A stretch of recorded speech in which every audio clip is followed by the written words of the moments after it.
पूर्व सीमा प्रहरी N V Singh,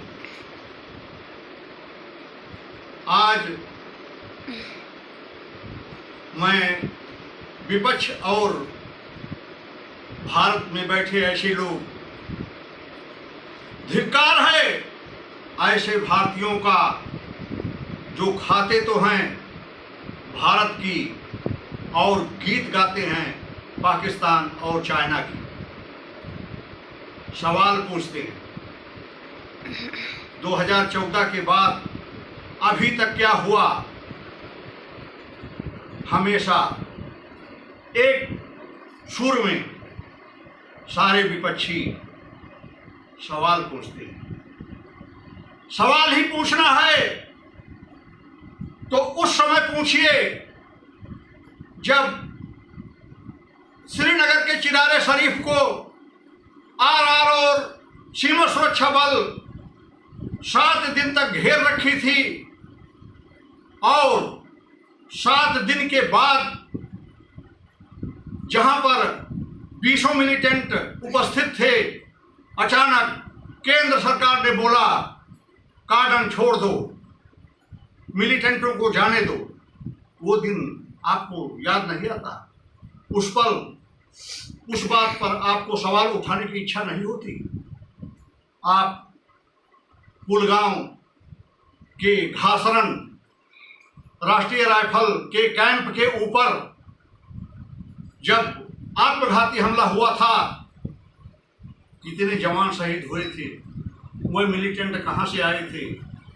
militant border पर कैसे आए? किस जंगल से आए?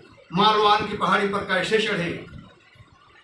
ये सवाल पूछने के लिए आपका मुंह बंद हो जाता है, शायद इसलिए कि ये आपके सरकार के समय का होगा।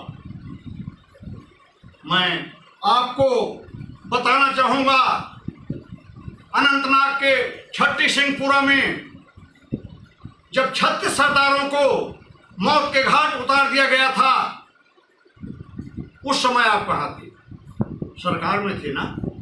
क्या आपने सवाल पूछा किसी से, पाकिस्तान से या अमेरिका से? कोई सवाल किया? उनके ऊपर कोई आक्रमण किया? बदले के भावना में कोई कार्रवाई की? नहीं। 36 मारे गए तो मारे गए, उससे आपको कोई लेना देना नहीं। 2026/11/2008 के सीरियल बम धमाके महाराष्ट्र बॉम्बे की कहानी तो अभी आपको याद ही होगी, जिसमें 180 लोग मौत की घाट उतारे गए थे और लगभग 300 आदमी घायल हुए थे। इसका जवाब आपने पाकिस्तान को दिया? पाकिस्तान से कोई क्वेश्चन किया? चाइना से कोई सवाल किया? अमेरिका से कोई सवाल पूछा? नहीं।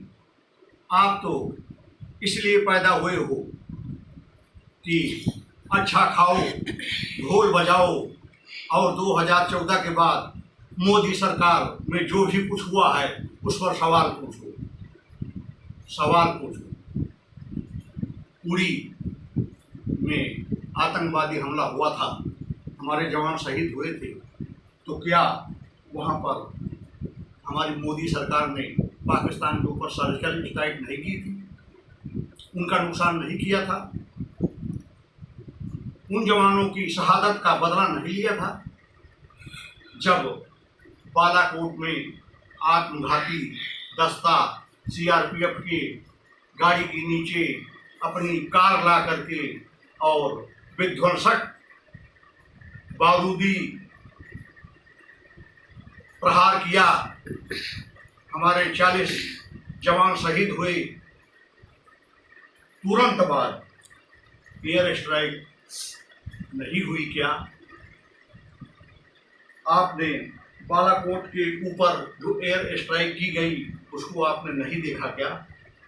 उस पर तो आप बार बार सवाल पूछते हो। आखिर पाकिस्तान के आतंकवादी द्वारा पहले जो भी कुछ सुनियोजित ढंग से या प्रायोगिक दृष्टि से किया जाता था उसका बदला नहीं लिया जाता था। और आज 2014 के बाद भारत सरकार और भारत की सेना जो भी कार्रवाई हुई उसको तुरंत बदला लेकर के और आपको दिखाया। उसके बाद सवाल पर सवाल, सवाल पर सवाल। पहलगाम आतंकवादी हमला हुआ, आज ताजा ही है। तो ऑपरेशन सिंदूर चला करके क्या 9 आतंकी ठिकाने पाकिस्तान के निस्तान में वो नहीं किए गए, या उसमें 150 आतंकवादी नहीं मारे गए? और जिन 4 आतंकवादी पहलगाम में आकर के हमारी बहनों का सिंदूर उजाड़ा था, अभी कल की ही बात है, क्या उन्हें मौत के घाट नहीं उतारा गया? और आखिर आप क्या चाहते हो? किस चीज के लिए आप सवाल पर सवाल, सवाल पर सवाल दागते रहते हो? सवाल दागना बंद करें, समस्या पैदा करना बंद करें। समस्या जो सामने आती है उसका समाधान ढूंढें, यही हमारी राय है। देश के शौर्य से खिलवाड़ कर, देश के शौर्य से खिलवाड़ कर तुम सवाल पूछोगे, आतंक किसने दिया, भूल कर बवाल गूंथोगे। 26/11 में क्या हुआ था इसको ना बताओगे, ऑपरेशन सिंदूर में क्या हुआ इसे गलत ठहराओगे। तुम सवाल पूछोगे, मोदी से सवाल पूछोगे, जैसा कि कल गृह मंत्री ने आपको बता ही दिया कि देश के प्रति आपकी अच्छी वफादारी नहीं होगी। आप हमेशा विदेश का ही गुणगान करेंगे, अपने देश को नीचा दिखाने का प्रयास करेंगे। किसी भी घटना पर आप देश की हानि पर हंसेंगे और दूसरे देश के लाभ पर उसके साथ खड़े हो जाएंगे। तो ध्यान रहे, गृह मंत्री ने कहा ही है कि आप 20 साल और जहां बैठे हो वहीं बैठे रहोगे। मुझे भी ऐसा लगता है, मुझे भी ऐसा लगता है, लेकिन ऐसा ना करें, अपने को संभालें, कुछ ऐसी बातें बोलें, ऐसा सवाल पूछें जो हम जनता जनार्दन के भी समझ में आए, जिससे हम आपको विपरीत होते हुए भी कोई आशीर्वाद दे सके। YouTube channel Yakshman BSF NV Singh हमारे इस वीडियो को सब्सक्राइब करें और कमेंट करके बताएं। अगर हमें कोई हमारे बताने में कोई कमी रह गई हो मैं उसको सुधारूंगा, कमेंट का इंतजार करूंगा। कहाँ से आप देख रहे हैं ये भी जानना चाहूँगा। इसी के साथ जय हिंद, जय भारत।